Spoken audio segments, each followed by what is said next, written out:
this. Okay. So mostly I'm gonna record the video on what I'm gonna present to you. And during my presentation, you can unmute yourself to speak up, to ask questions. I encourage everyone to ask questions because I want to understand where we are and what we need to expand more. Also, sometimes when I speak alone, I might lose you at some point. And sometimes I might not be able to say all the things that you need me to talk about. So if you ask me a question, you kind of remind me where I need to talk about and what you don't know and what you already know, what you want to know more. That will be very helpful. So please speak up when you have a question. Okay. All right. So we're gonna go over a few things. So we will talk about simple will, living will, and living trust, and step up in basic. And we'll talk about capital gains tax. So most of us might understand what it is. So when you let's make one example about capital gains tax. Maybe you all know, but in case, for example, if you own a home and for like 10 years, you bought it in 2000 for 500,000 and now you sell it for $2 million. So you gained 1.5 million. It's just an estimate, okay? You gain $1.5 million, and that's your capital gains, and you have to pay capital gains tax on the profit. How much you have to pay, that's another section, and we talked about it a few months ago. But today we will dive into more like how to transfer a property to your child or children so that they don't have to go to the court and they don't have to pay the attorney fee and they don't have to pay so much capital gains tax when they sell the property. I think this is really important. And many of our clients did not know about it. So when they did not know about it, what do? When they ask us to refinance and they add their child in the on the title so that the child can co-own the property. What is the problem? We're gonna go through all that. And that happened all the time. People transfer property to their child right now and then. It's a big lose, but people don't understand it. So we are going to go over a little bit about terms and definition here. So I want to introduce to you the living trust. But before that, you might talk about a living will, simple will. So what is a living will? A living will is just a legal document that, for example, my mom, she's really old now, right? And her health is not that good. So she created a living will. In that living will, it's had nothing to do with properties or money because my mom, she doesn't have any of that. But it's about her healthcare decision.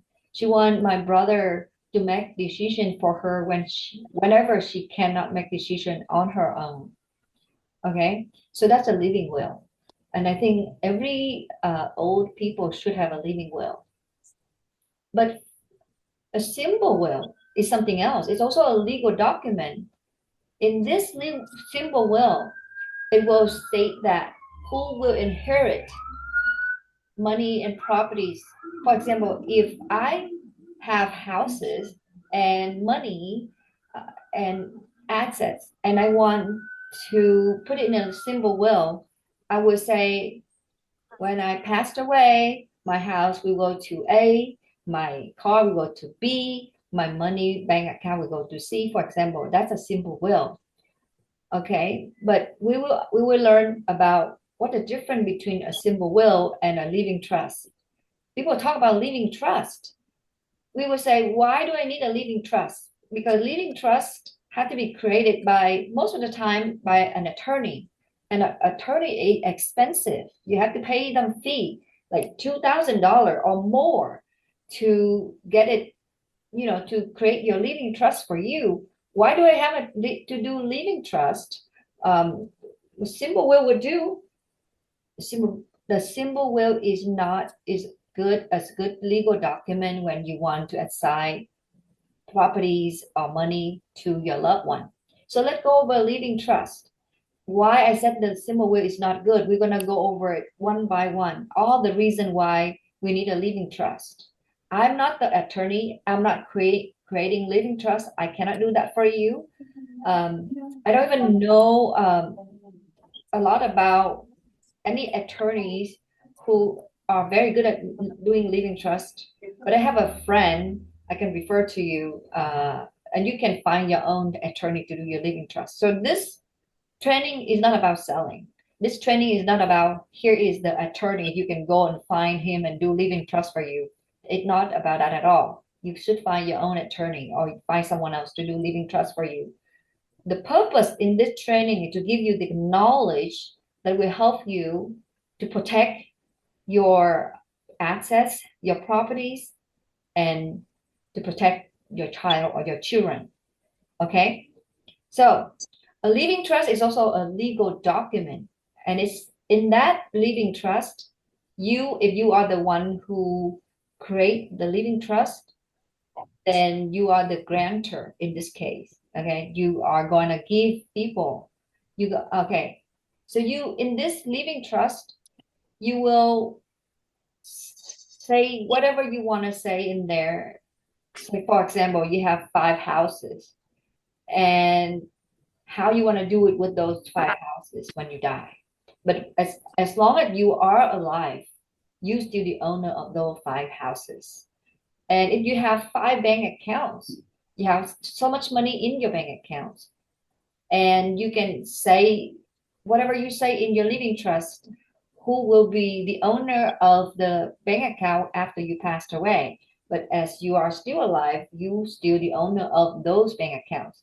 If you have stock account that have so much money in it, you can put the name of the beneficiary in there, for it's going to become their own asset when you passed away. But as long as you're alive, that money, that stock account is yours. So the purpose of the living trust is to simplify the distribution of your assets upon your death.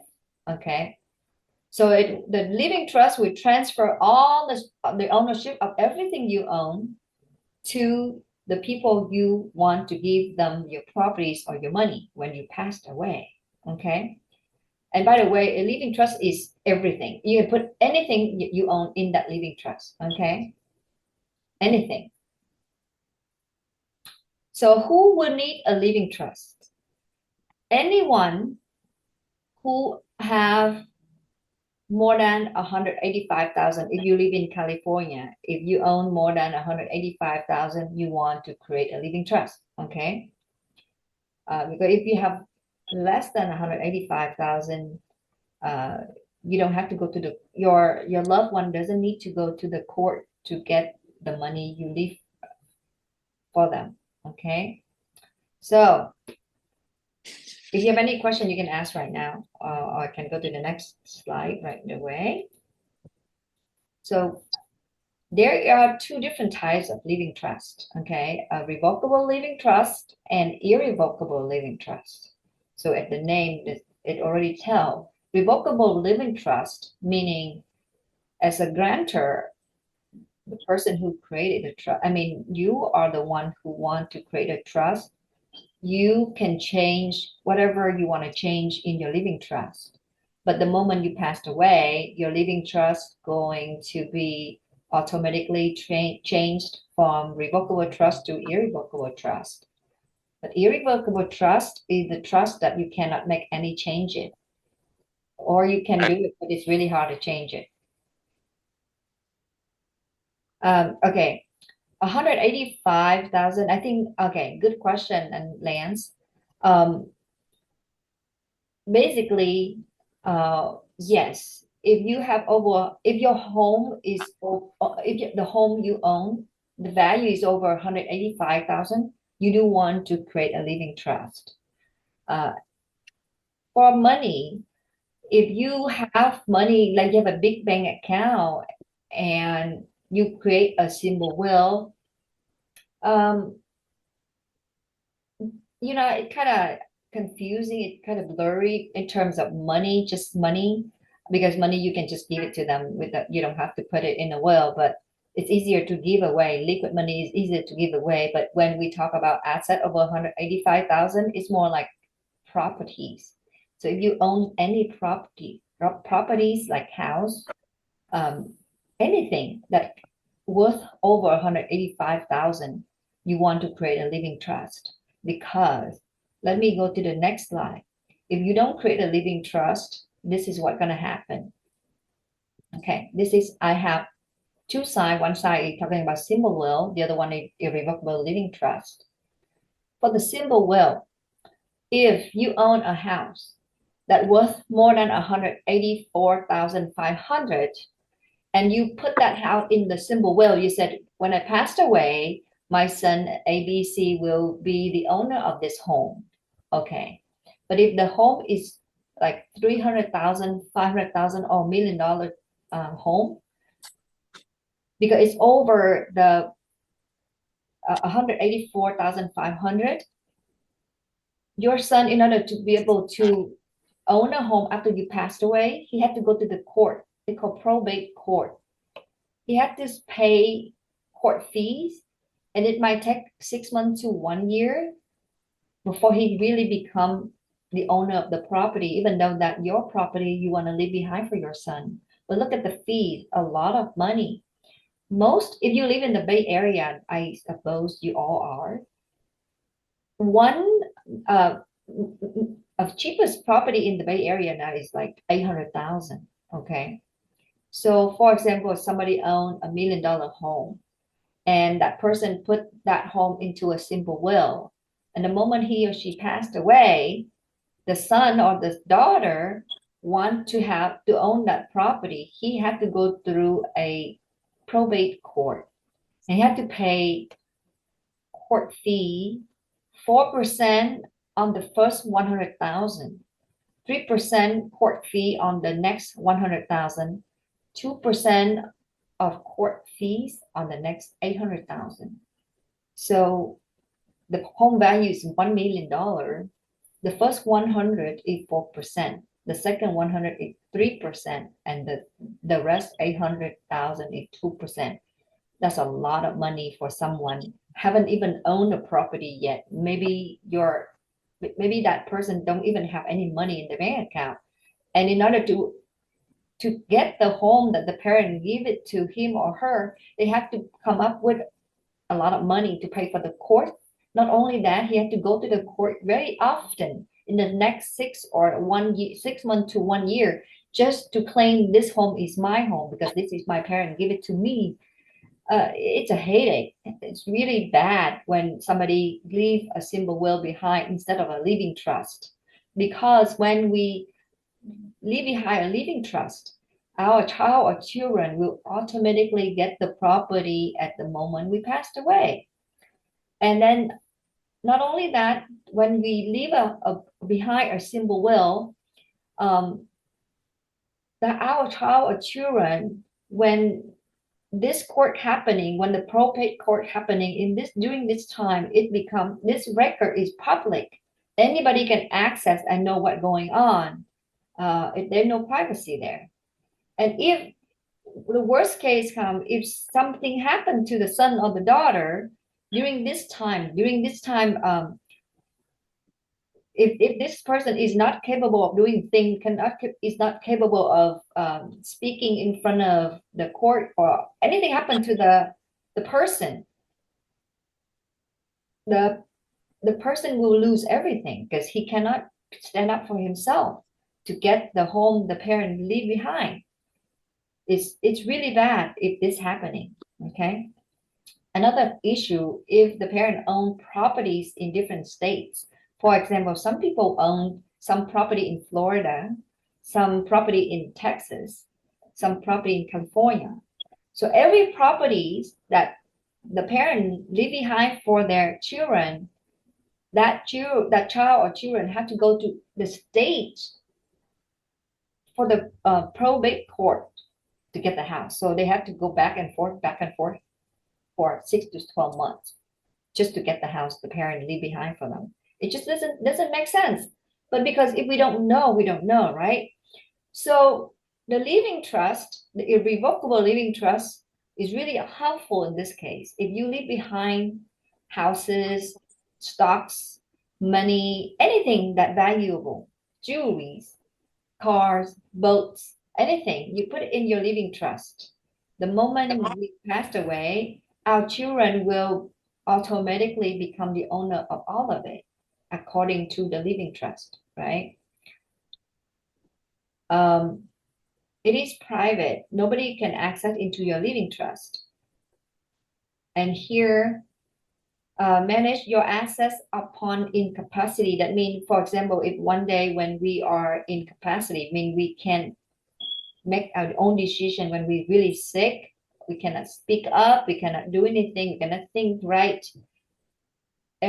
Everything will be managed by our living trust. At that moment, we don't know anything, that's fine, because everything will be managed by our living trust. Okay. Medicare recovery is one of the very awesome option here for the living trust. Why? For example, when I'm older and I'm really sick, and it and my medical bill might be $1 million, right? And and and because I create a living trust, my living trust will protect all of my assets, all my properties, that the medical bill cannot do anything with my property, and my children, they don't have to pay for any of that. If I passed away and there's a medical bill of $1 million, um, my children, they don't have to pay for that $1 million. Okay, so you have a question about the 15 millions. If somebody owned a property that worth $15 million, and the court fees is 0.5%. 0.5%, 0.05% of a $15 million is a lot. Okay. Medical recovery is one of the good ones. Do you have any question, and Lance, you can speak up. I try to guess what you want to know.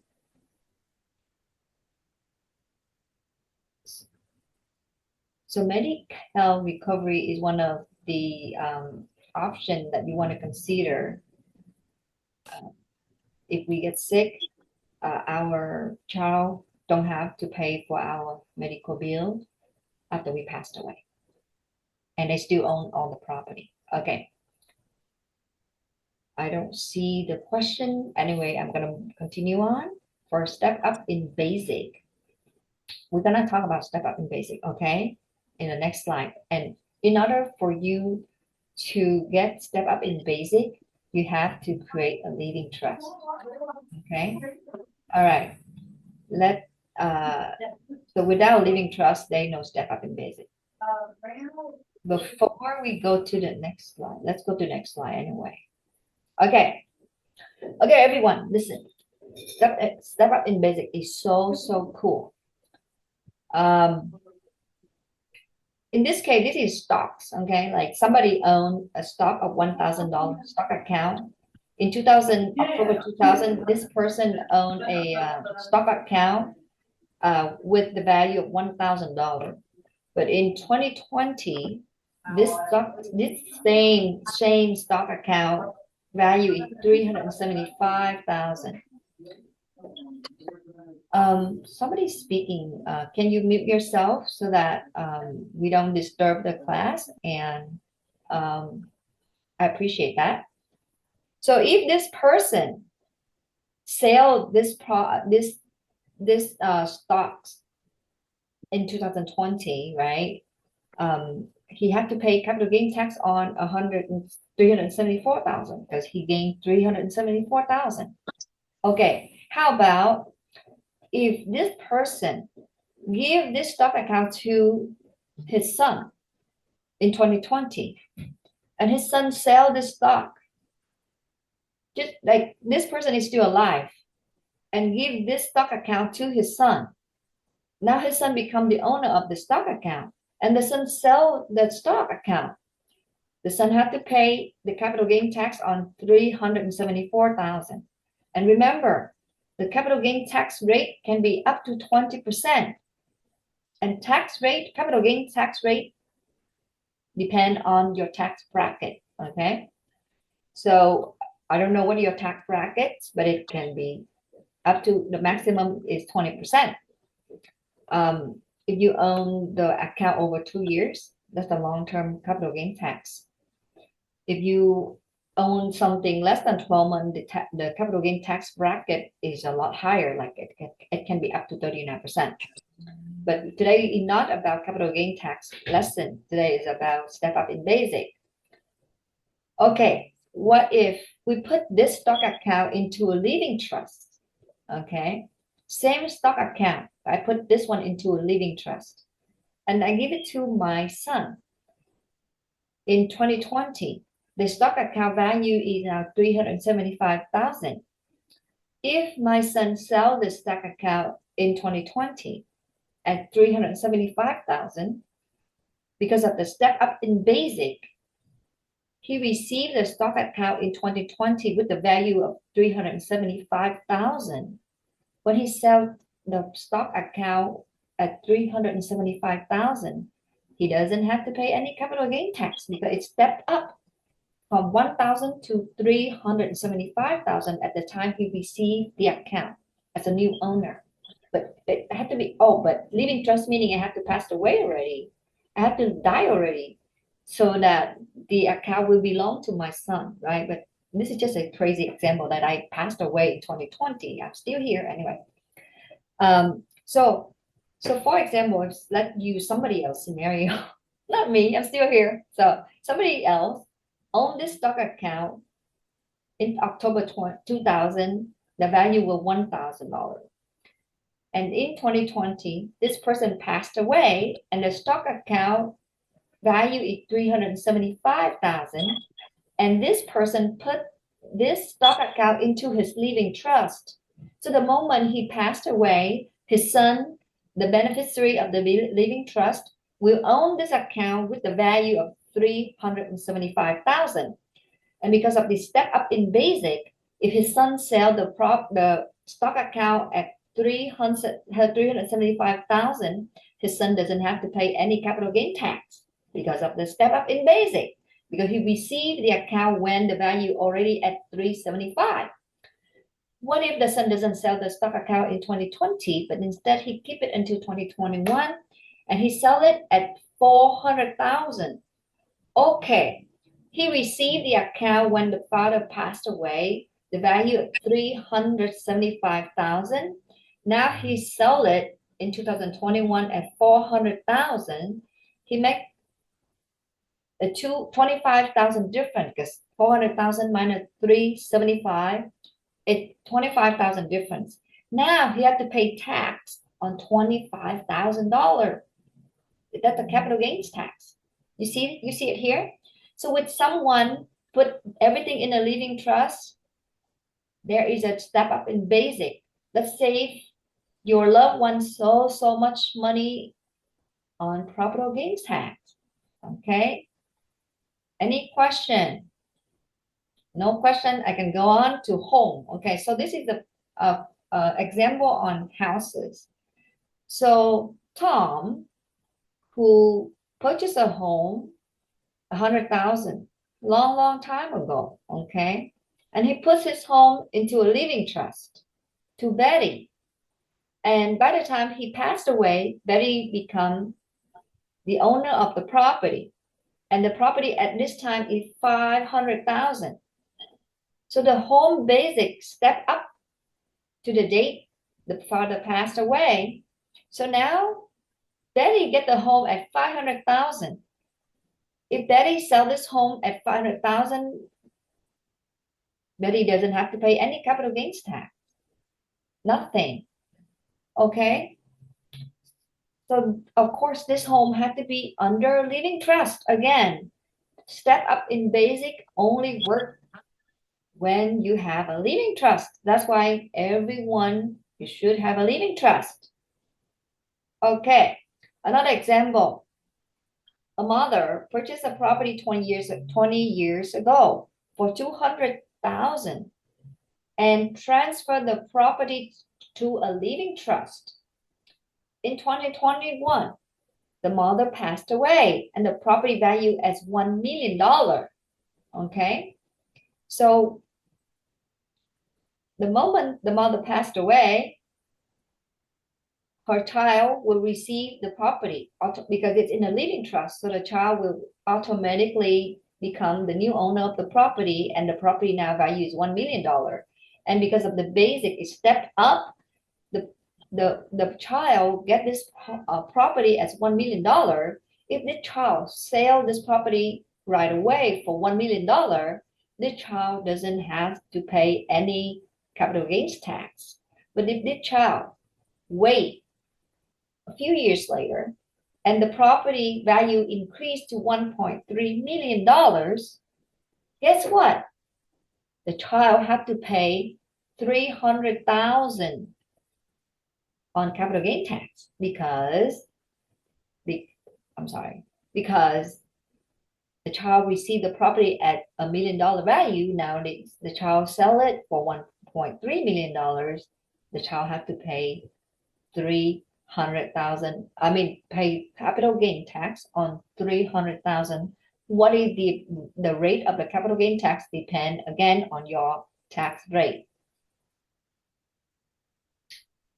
Okay, good question. And Lance, when you have a irrevocable living trust, yes, step up in basic automatically appear under there. You don't have to add it in. Irrevocable living trust have it in there. It's really awesome. But I love your question. I have another question. Okay. Oh, thank you. Thank you, Lance. I love when you interact with me because I know where you are and you listen. Thank you so much. Appreciate that. Okay. This happened so many times. So I created this questions because I think many of us making mistake, big mistake. Parents bought a house in 2000 for 500,000 in Santa Clara County, Santa Clara City in California. Now 2023, the house value is 1.8 million. This is the true value. I'm not making up this number because I bought this house in 2000 for 500, even though I sold it already, and I checked the value of this house now is 1.8 million. Can you believe it? For 23 years, somebody can make $1.3 million. I don't think I can save $1.3 million in 23 years. There's no way. But the only way you can create a lot of money for yourself is by purchasing a home, be the owner of the home. You live in it or you rent it, whatever way, that's the best way to create equity or money. I love real estate because it's the way to make lots of money, easy money. Of course, we have to work hard. We have to pay our mortgage payment, right? But that you're out saving, and that saving creates so much money. Money create money. In this case, if you put money in CD account or in saving account, the interest is like 4%, 5% now. But if you put it in your house, it's like unbelievable, right? Unbelievable. The interest, the rate, the return on investment is way too high. I don't even know. 4%? That's crazy, right? So when you live in a home, you basically don't have to pay for your mortgage if you think of it that way. For myself, I remember every time I sell the home, I only remember how much money I put in my pocket. I forgot about the payment because it's nothing compared to how much I put in my pocket. It's so beautiful. That's why real estate investment is the best. Okay, what will happen if parents add their son on title with them? What will happen if the parent asks their son on title with them? So first of all, In this case, this person owned a home for 23 years. They bought it in 2000 for 500,000. So their property tax right now should be 600 something a month. But the moment they add the son into title, the property tax gonna be over 2,000 a month. Why? The moment there's a change in ownership, like what do I mean by change in ownership? Before there's only parents as the owner of the title. Now there are three people, parents and the son, owner of the property. The moment there is a change in ownership, the county will reassess your property value and tax you on the current value. Because the value now is 1.28 million, the property tax may be, let me do the calculation, how much the property tax they have to pay, okay?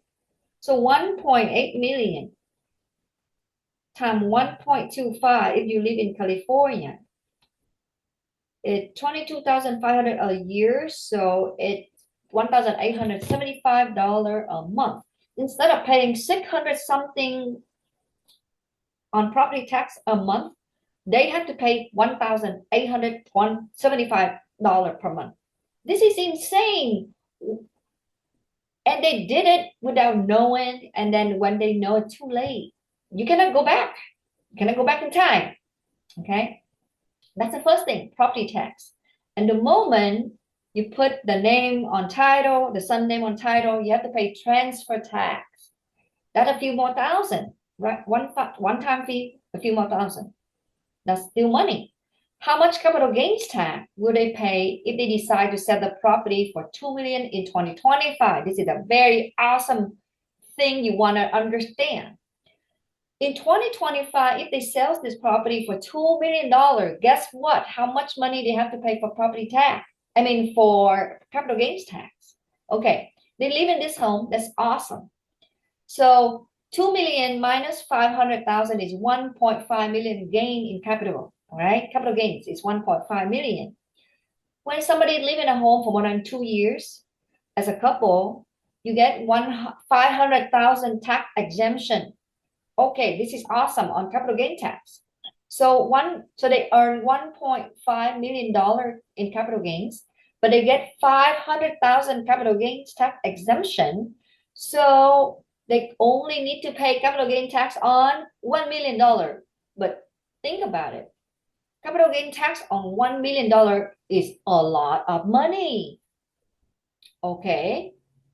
So do we want to do this? No. Instead of putting the son name on the title, we should put this property on a living trust. Okay. Put it on a living trust. And you say, oh my God, what if I still want to sell the house? Listen, in America, every 5 years or 7 years, people sell their home. There's a reason. What is the reason?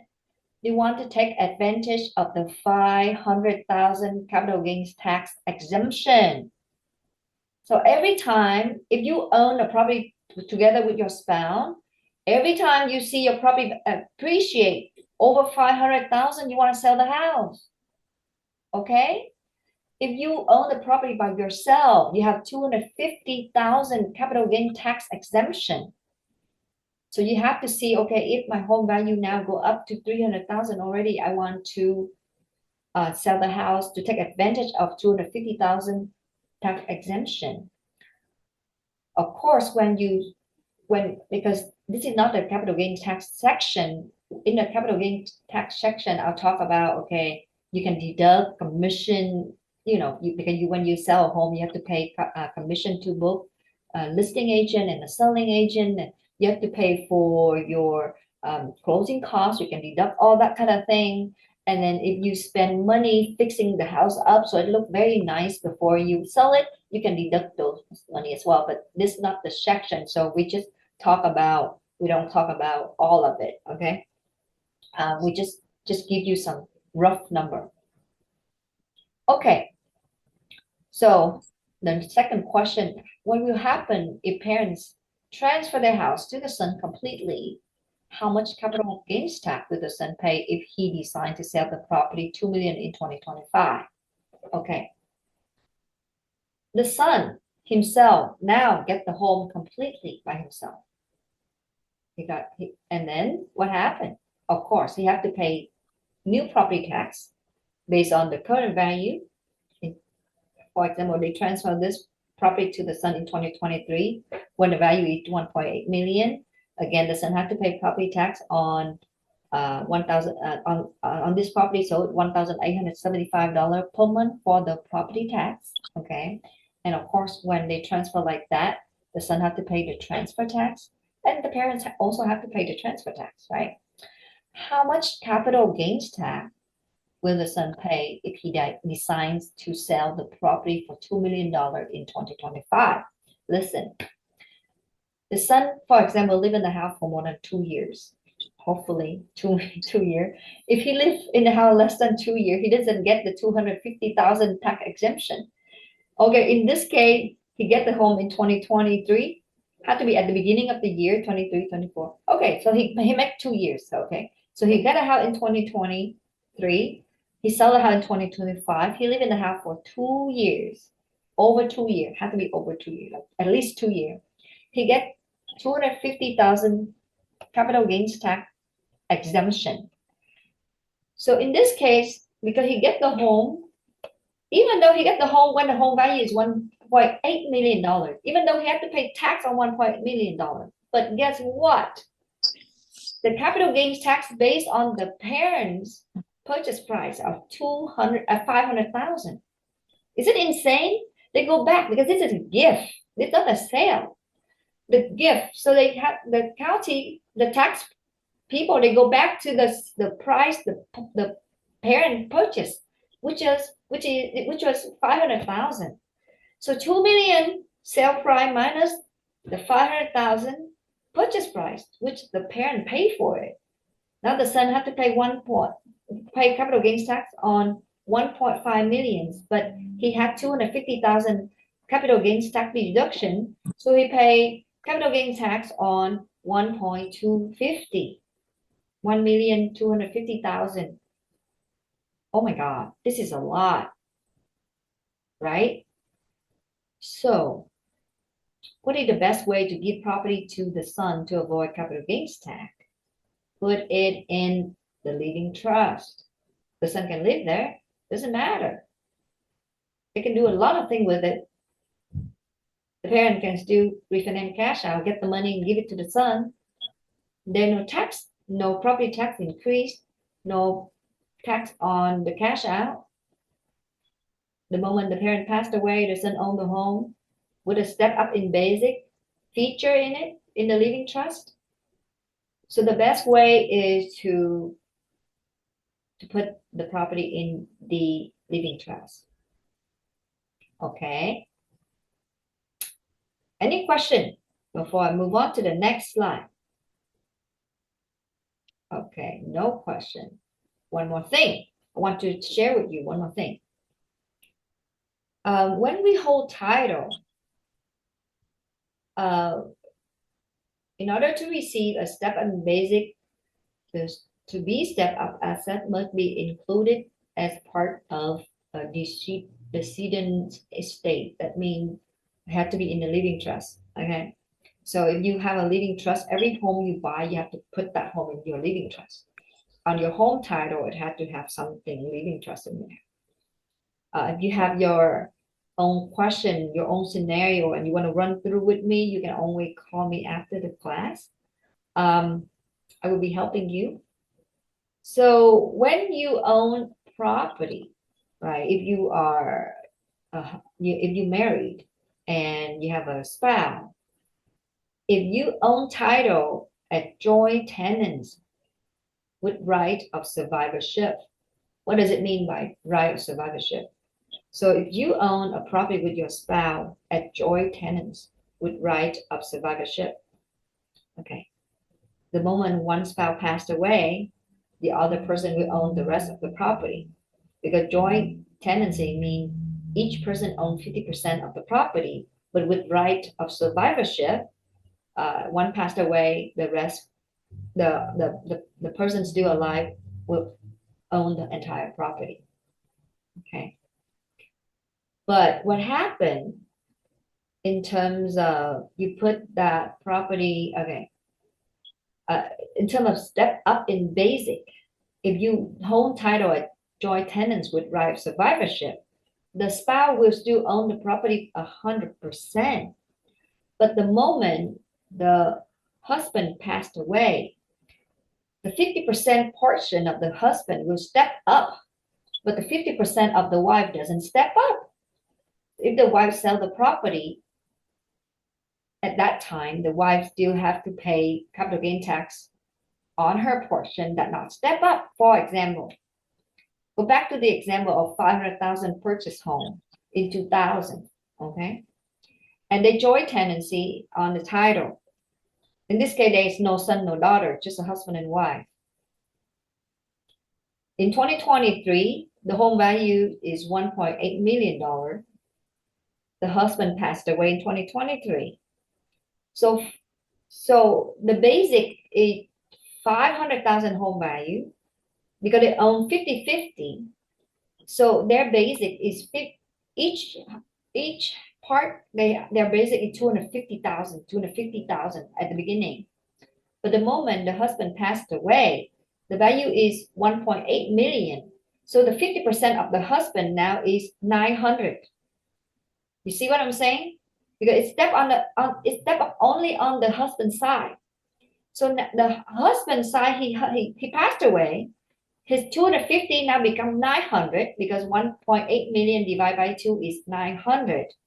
So the husband basic now is 900, but the wife basic is still 250,000 because they bought the property together at 500,000. So each have a basic of 250. Now the husband passed away and the property in the living trust. So the husband's basic now is step up to 900. The wife basic is still staying at 250. So the total basic now is 900 plus 250 is 1,150,000. So the wife, if she sell the home at 1.8 million, okay, 1.8 million minus 1,150,000, the wife will have to pay. So the capital gain tax will be on 650,000, 650. But the wife alone, she have 250,000 capital gain tax exemption. So 250 minus 250. So she will have to pay capital gain tax on 400,000. Okay, in this case, joint tenancy. So the wife pay capital gain tax on 400,000. Second scenario, scenario B. Same scenario, husband and wife purchase a property in 2000, 500,000, but they own the property as community property. And California is a community state.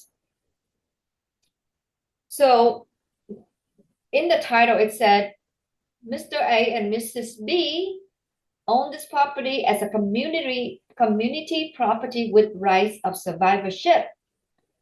The moment the husband passed away, both basic step up.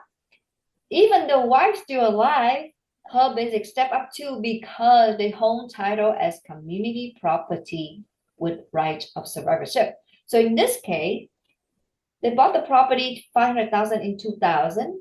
2023, the husband passed away and the home value is 1.8 million. Now the basic from 250,000 on each side for the husband and for the wife step up at the same time. So the moment the husband passed away, the home values, each of them basic step up to 900, so a total of 1.8 million. So the moment the husband passed away, the basic now is $1.8 million. If the wife sell the property at 1.8 million now, she had to pay nothing for capital gain tax. You see? So living trust is so important in our life. If we don't know about it, we might lose so much money on capital gain tax. I'm just talking about one property, about the one you own and you live in it. How about somebody owns 10 properties for investment. If you don't have a living trust, you will lose so much money. It can be millions of dollars. But if you use living trust, you save so much. Let me give you one 1031 exchange. I had to talk about 1031 exchange when you own investment property. Okay, 1031 exchange is a really awesome rule that you have to understand if you invest in real estate. For example, if someone purchased a home for rent, okay, in 2000 for 500,000, and now 2023, that home is $1.8 million. And if he sell it, he had to pay tax because capital investment property, there is no capital gain tax exemption. There is no such thing. So if he gained $1.5 million, he have to pay tax on $1.5 million on capital gains tax. And this not good at all. Nobody want to pay tax on that much money. So we have the 1031 exchange rule is say, if you sell your investment property and you use 1031 exchange, you can delay your capital gain tax. Hey, what does it mean by delay? Okay, how do you delay your capital gains tax? For example, I own that property. I bought it $205,000 in 2000, in year 2000. Now I sell it in 2023 for $1.8 million. Whatever amount I get at closing, I have to continue buying a next home. And the next home, it can be next one home, the next two home, the next five home, but it have to be at least 1.8 million. And I have 45 days to be in contract for my next properties. You know, you sell one property, you can buy another property for 1.8 or 2 million, no problem. It have to be at least 1.8 or more. Or you sell this 1.8 million, you buy two different property. Each property is $1 million, or each property is 900,000. Fine. But you only have 45 days to identify the property that you want to buy, and you have to be in contract before that 45 days. And if that 45 days passed and you have not get in any contract, you will have to pay your capital gains tax on that sale. Okay. Okay. What if you were able you are able to get in contract within 45 days? For example, you purchase two properties, each one is $1 million. So now you purchase $2 million worth of properties within that 45 days. Okay, you have 45 days to be in contract. You have 180 days to close the transaction. So that 180 days is a lot of days. It's for commercial property. You can buy commercial property too. You know that? You sell the single family home for 1.8 million. You can buy a commercial property for $3 million. Use 1031 exchange. So what do you mean by you delay tax? Okay, you delay to pay your capital gain tax because you purchase another property within 45 days. And then what happened? When that property 10 years later, if the home value go up, if you sell it, you will have to pay, if you don't do 1031 exchange again, you have to pay capital gain tax on the first time you sell it, and then on the second time you sell it at the same time. That's going to be a lot of money because two-time gains, and then you have to pay all at once. Who would want to do that? No one. So you have to continue selling that 1031 exchange, that property, and buy another one using 1031 exchange. So when can this stop? Okay. This can stop when you passed away and you put everything in a living trust. What happened? The moment we passed away, our child or children receive all the property we own, even though we have all kinds of delay tax. Doesn't matter. Our child doesn't have to pay any of those. And everything step up. If from this 500,000 property you purchase in 2000, and the day you pass away, all your property may be worth $30 million, and your capital gains tax that you delayed maybe $5 million. But the day you pass away and everything in your living trust, your child, your children, they don't have to pay any of your delay tax. And if you sell the property for $30 million for all the properties at that time, because it step up to 30 million and they sell it all at $30 million. I'm so excited.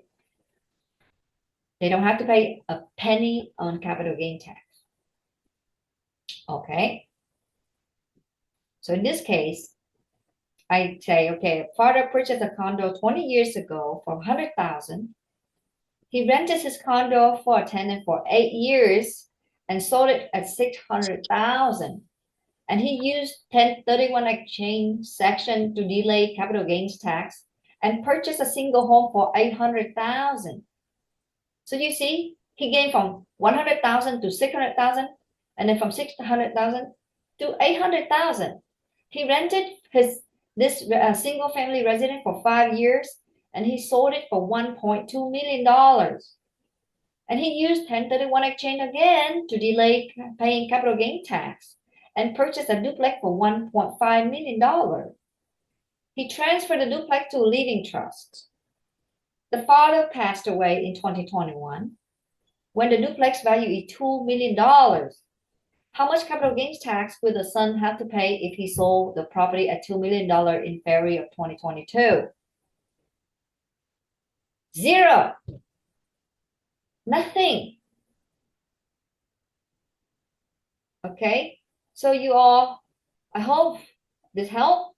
And if you don't have any living trust yet, I want you to get one. If you don't know who to go and find, help you to do living trust, you can ask around. I have my own, but I don't recommend it because what they did, they create our living trust and they don't serve afterward. Like now, if I have a question, they don't respond to my question. I email them, I text them, I call them, they don't respond. They only want to collect the fee one time and get rid of me. I don't work with those people anymore. I don't refer anyone to them because if for me, when I do a loan for my client, I'm a loan agent, by the way. After your loan close, I serve you for 30 years as long as you need my help because normally a loan is 30-year fixed, so you might need my help for 30 years. I am here to serve you until you don't have a loan anymore. That's my service. That attorney charged me money one time for my living trust and never served me anything afterward. That's why I don't want to refer anyone to them. So find a good attorney who willing to serve you after they create your living trust, because living trust is more than just a paper. Because when you buy more property, you have to keep adding them in. When you have something going on, changing in your life, you have to add it in. So you need the attorney or someone help you to serve you after they create your living trust. So find a good living trust attorney. Don't just go to anyone, okay? I don't have a good one. I feel really bad about it. When I have questions, there's no answer. I'm thinking of getting a new attorney to create a different living trust. Of course, I have to transfer whatever I have from the old attorney to the new one. But find a good one. Find a good one. So you might have to pay more fee, but find a good one. Okay. How to avoid paying capital gains tax on inherited property. So if you are the one who received property from your parents when they passed away, they put it in a living trust. You want to sell the property right away because you want to take advantage of the step up, so you don't have to pay any property capital gains tax. Okay. There's another thing to do. Turn it into your primary home and live in it for over 2 years. Take advantage of 250,000 capital gain tax exemption for an individual, or 500,000 capital gain tax exemption for a couple. That's what you can do too. Okay. For husband and wife, how to hold title. Always hold title as community with right of survivorship. Okay, so you can both get step up. And always remember to put everything in a living trust. Okay. Not to do the following. Do not give the property to your child or children when you are still alive, because gifting the property to the child or children will prelude them from using the step up in basic for the appreciated value of the assets, meaning it could leave them with a bigger taxable gain. Is that what it is? Any question? You have no question. I am a loan agent. My name is Min Chao, but people call me MC. And I do mobile home loans. I do construction loans. So you buy a land and you want to build a home on it, or you want to build something on it for business. I help you with the construction loan. I do reverse mortgage for people who are 60 years or older. They do a refinance cash out. They don't have to pay their monthly mortgage. Hey, reverse mortgage is awesome. They don't have to pay their monthly mortgage. Instead, they receive monthly payment as an income for senior citizens. And I do all kind of non-QM loan or subprime loan, meaning I don't need your tax return W-2 pay stuff. I can still get you a loan. And I do HELOC loans, second mortgage, like home equity loan. For example, somebody have so much debt on your credit card, and you know credit card debt have over 20% interest rate. We can help you with a HELOC loan or second mortgage loan.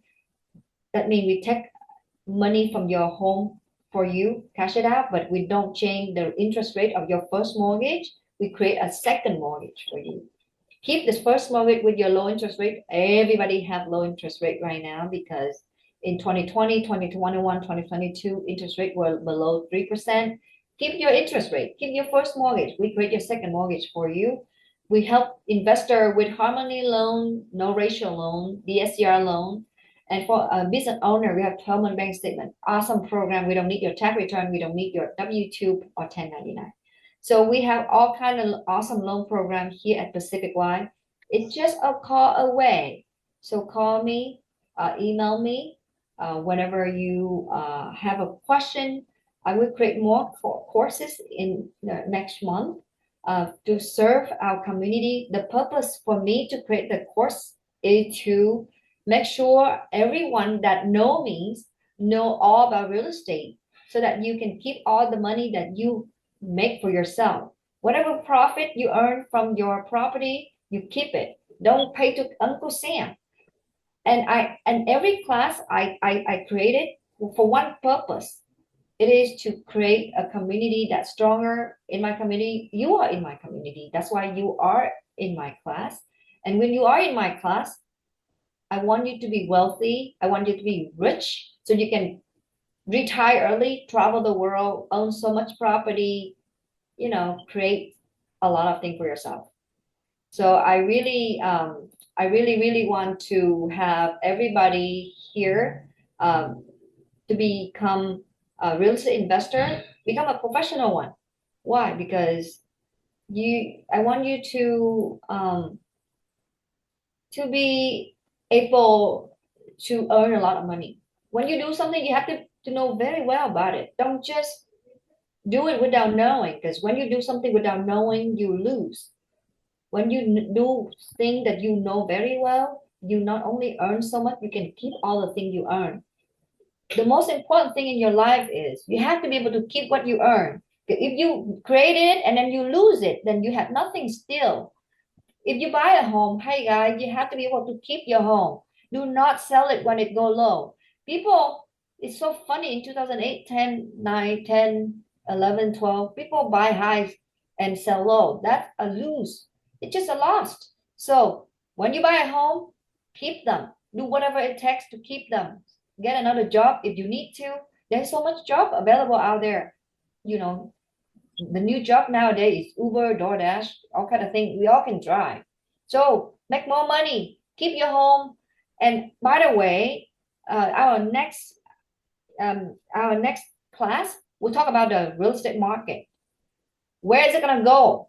What's happening? Why there are still so many buyers in the market? How come? How come?